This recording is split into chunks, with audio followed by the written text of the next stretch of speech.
little bit of stress triggers us to change. It triggers us innovation, it helps us change, it helps us move forward. So it's important. But learning how to come down is resilience. So you might get triggered by something or someone, and it may cause an emotional distress. You might have anxiety, worry, anger, judgment, resentment, greed, jealousy, all these things, criticism that comes up. But how quickly do you come back down to baseline?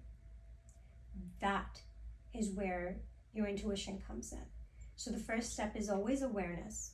Noticing that your heart rate just quickened. Noticing that your muscles just got tense and your mouth got dry. Noticing that a thought popped up in your head to give you criticism, judgment, anger, resentment. You're not these things, you're observing these things. So that's the first step to being able to become resilient with your stress response, is not attaching to it. You are having it, you are not it. So once you do that, then you have to have the tools to be able to bring yourself back down. So there are different biological responses that you can have.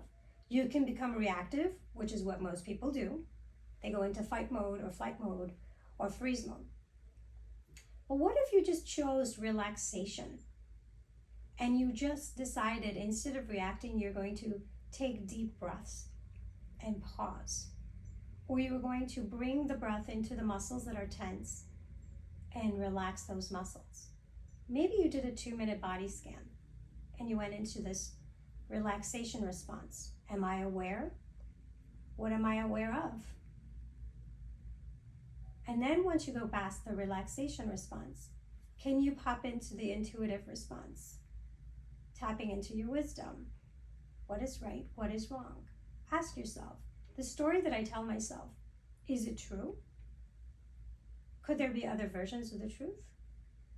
So you're pulling almost back to bring in intuition, to becoming more panoramic instead of becoming myopic. And I love this podcast. It's by Dr. Huberman in Stanford, and he talks about the stress response.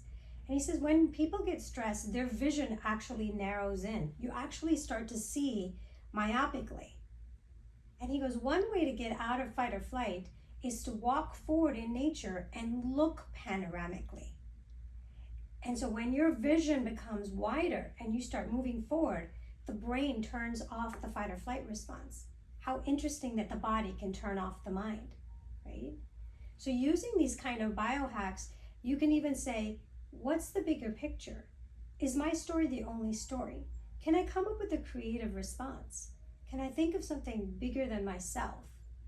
So instead of saying, what's in it for me, can I say, how can I serve? How can I bring in the creative response? How can I bring in a visionary response, meaning somebody who's bigger than life, who comes in and does something amazing? Can I respond in that way? So resilience is being able to break out of the cycle of that primal, primitive fight or flight response and coming back to baseline so that you're activating something very important called the parasympathetic pathways. So this is, again, bringing intuition is also part of activating the parasympathetic. Breaking away from that constricted, myopic view to that bigger, creative, we're all part of one. As is a wave to an ocean, so are we to spirit. So as we can start to move ourselves away from this constricted ego state, we can then bring ourselves to this bigger picture. And so stress resilience, not just when you're meditating, not just when you're in a yoga class, not just when you went on a spiritual retreat, day to day, moment to moment, person to person, reaction to reaction. You have a reaction, become aware of it, take your 5 deep breaths, observe the story you're telling yourself. Is it true? Can you find another path? Find compassion, bring yourself back down to baseline until the next trigger. So what does that take? It takes intuition to tap into that bigger, wider self. So stress is the third one. And then 4 is